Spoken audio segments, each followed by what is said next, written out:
네, 안녕하세요. 자, 연휴인데 잘 지내고 계십니까?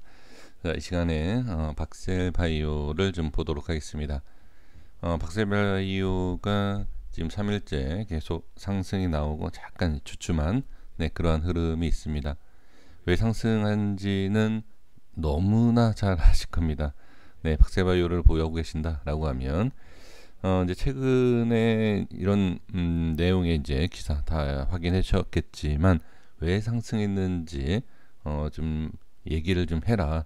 네, 이런 말씀을 좀 해주셔서 좀 보도록 하겠습니다. 자, 박세바이오는 이제 전날에 상한가 갔다. 이거는 지금 이틀 전 기사예요.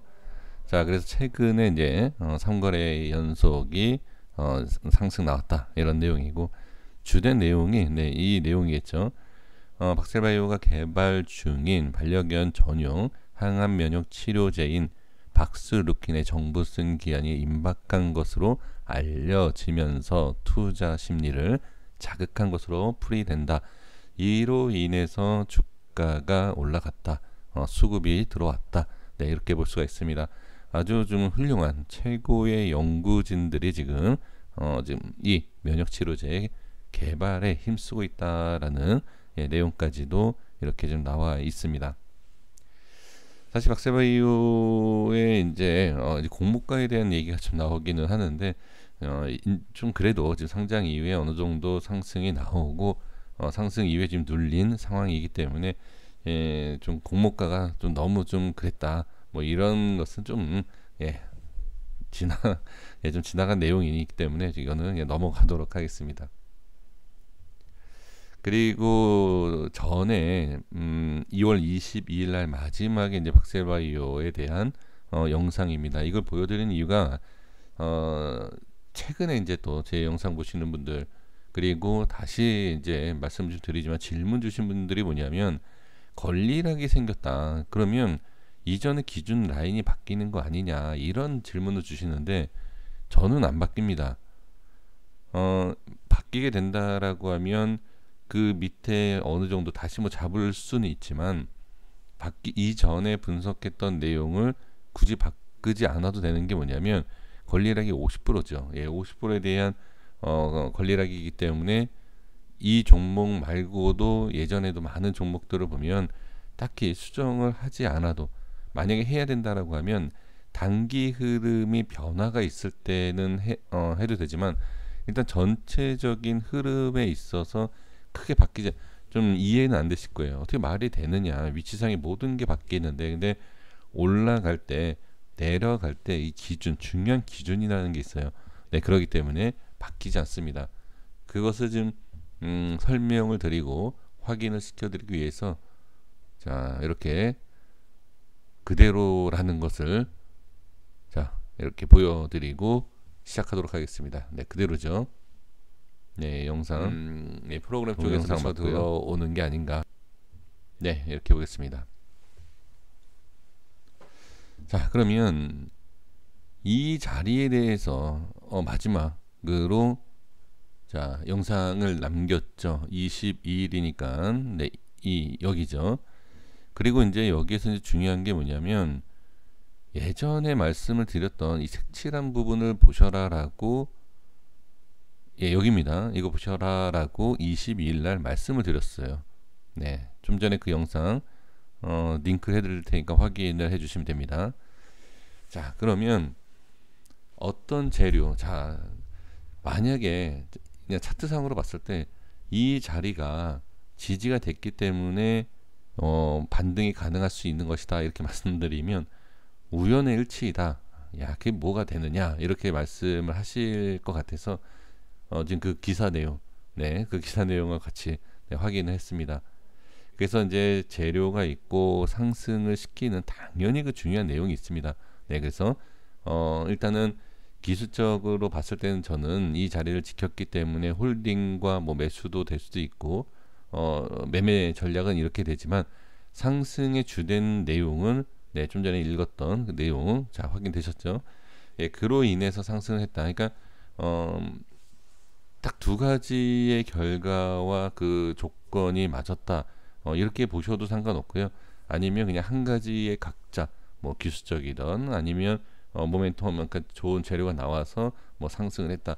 예, 이렇게 그냥 보셔도 예, 상관없습니다. 그러니까 저는 지금 이 흐름에 있어서 중요한 자리를 그냥 지키느냐 못 지키느냐, 네, 이 부분에 있어서 예, 말씀을 이렇게 예, 드려볼 테니까 자 확인을 그냥 해주시면 좋을 것 같습니다.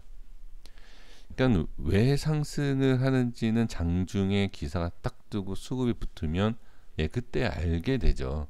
그렇죠? 네. 그러면 상당히 높은 자리에서 매수가 되는 겁니다. 근데 저는 이제 기술적으로 봤을 때 이 자리를 지켜주면 좋다라는 거고 매수 그렇다고 무조건 지키는 게 아니죠. 네, 여기도 지켰다가 밀리는 것처럼 이 자리가 밀리면 손절을 치는 겁니다. 네, 그런 거죠. 야, 이 자리에서 어떤 재료가 나온다? 예, 그거는 세력밖에 예, 모릅니다. 그래서 일단은 지금 상황에서 일봉상에서는 예전에 있었던 중요한 자리, 상승을 했을 때의 중요한 자리라는 게 있어요. 그러니까 예를 들면 이 자리와 이 자리와 이런 자리 올라갈 때 중요한 캔들의 흐름이 있다라는 것을 알 수가 있습니다. 그래서 걸리락이 생기던 뭐 어떤 상황이든 상관이 없는 게 위쪽 아직 가격이 위에 있으면 그 가격에 대한 이전에 있었던 중요한 자리에서는 한 번 정도 기술적인 반등이 생길 수 있다. 예, 라는 것입니다. 그래서 질문들을 상당히 많이 주셨어요. 그래서 거기에 대한 답변, 기술적인 내용을 예, 답변을 드린 것이고요. 그 다음에 이전에 자 이렇게 박스에 대한 내용을 말씀드리고 이제 기준 이렇게 말씀드렸는데 지금 주가의 흐름을 잘 보시면 이 자리를 지지를 했어요. 그렇죠? 지지해주고 상승이 나오죠. 자, 이제 재료가 하나 딱 나오면서 상한가 안착을 해주는 것을 볼 수가 있습니다. 안착하는 모습을 보시면 좋은 자리를 지지하고 그렇죠? 그리고 상승이 나와서 상한가 안착을 합니다. 상한가 안착을 한 게 11만 9,900원, 그럼 대략 12만 원이 되죠. 그러면 예전에 제가 이제 몇 개월 전에 설정했던 라인대에 뭐 약간의 가격 차이가 있지만 그 자리에 안착을 하는 겁니다. 그리고 나서 안착을 하고 이 두 줄 라인을 박스를 돌파를 해야 돼요. 자, 이게 이제 이해가 안 되실 거 아니 이 두 줄이 도대체 뭔데? 그래서 이제 기술적인 것을 비난을 하시고 좀 이해가 안 된다라고 해서 불필요하다 이렇게 생각하시는 분들이 예, 많으십니다. 근데 어찌됐든 중요한 것은 아까도 말씀드린 것처럼 주가가 움직일 때 중요한 자리들이 있어요. 네, 그 자리를 저항과 지지라는 게 됩니다. 여기도 보셨겠지만 정확하게 지지가 되고 올라가고 밀리니까 어떻게 되죠? 예, 밀리니까 빠지는 거예요. 밀리고 돌파가 나오지 못하니까 빠지는. 예, 이 내용은 예, 다 알고 계시지 않습니까? 자, 그래서 이 자리를 이제 강조하는 게 뭐냐면 여기를 돌파를 해야지 상승이 나올 수 있어요. 위에를.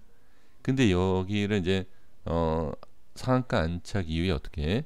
네, 상한가 안착 이후에 갭으로 4.75 12만 5,600원의 갭을 띄우면서 갭을 띄우는 건 뭐죠? 네, 갭이라는 것은 그날 좀 강하게 좀 해보겠다, 움직여 보겠다 라는 의지가 좀 있다라고 보셔야 돼요. 그리고 상한가를 안착했기 때문에 대부분 갭을 띄우는 경우가 있죠. 갭 하락도 있습니다. 좀 조심할 필요는 있고요. 그래서 자 바로 정리를 할게요. 자 이거는 만약에 어떤 좋은 재료가 나왔다, 그쵸? 어떤 좋은 재료가 나와서 얼마까지 간다, 어떤 흐름을 알 수 있다라고 하면 예, 그렇게 대응을 해주시면 되고요. 저는 제가 설정한 기준 라인으로 합니다. 그러니까 아무리 좋은 내용이 나와도 자리를 지키지 못하면 저는 그냥 매도를 해요. 그리고 이제 급등이 나와도 아쉬워할 필요는 없습니다. 네, 저는 그렇게 합니다.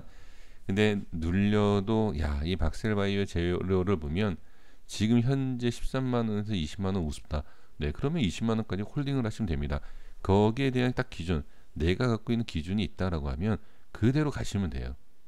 네, 저는 근데 이 주가의 변동성이라는 게 워낙 심하다 보니까 이제 조금 이게 20만 원, 50만 원이 나중에 가 있지만 그 안에 이제 다른 종목을 이제 매매를 하는 거죠. 그 기준에 맞춰서.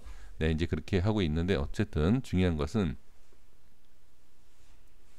갭상승을 하고 종가가 안착을 했어요. 그쵸? 그러면 저항자리가 어떻게? 자, 여기 다시 지지 라인. 그 다음에 밀리니까 저항. 그쵸? 그리고 빠지죠. 그리고 돌파가 됐죠. 저항이 돌파가 됐죠. 돌파가 되면 뭐가 되죠? 지지가 되는 거예요. 이해가 되십니까? 자, 그리고 금요일장에서 시장이 상당히 좋지 않은 상황에서 어떻게? 최저점이 12만 원이에요. 자, 12만 원이 어디다?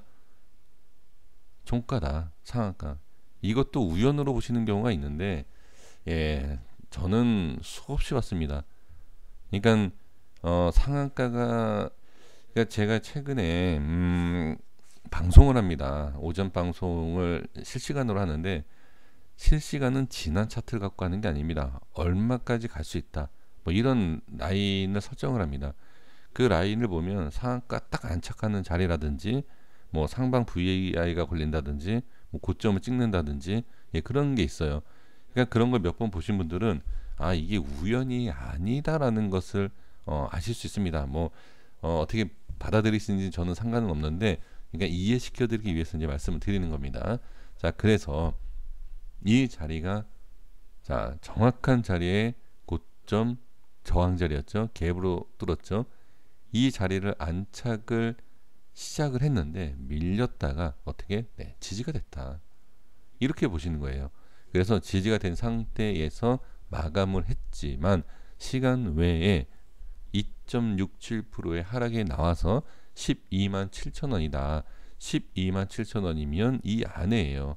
그러면 이제 다음 주 화요일 날 어떤 식으로 움직이느냐가 문제인데, 이 우에서 시작을 하느냐, 중간에 시작을 하느냐, 밑에서 시작을 하느냐, 시가의 흐름을 보면 지지를 받느냐 아니면 저항이 생기느냐, 이걸 구분을 하시라는 거죠.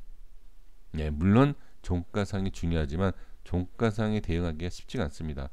빠졌다 올라, 이런 또 말씀하실 거예요. 야, 빠졌다 올라가서 급등 나오면 어떻게 할 거야? 그 손절치면 어떻게 할 거야? 이런 말씀하지 않습니까? 이거는 결론치, 말 그대로 지난 흐름을 갖고선 얘기하는 거고, 대응이라는 것은 우리가 장중에 하는 것입니다.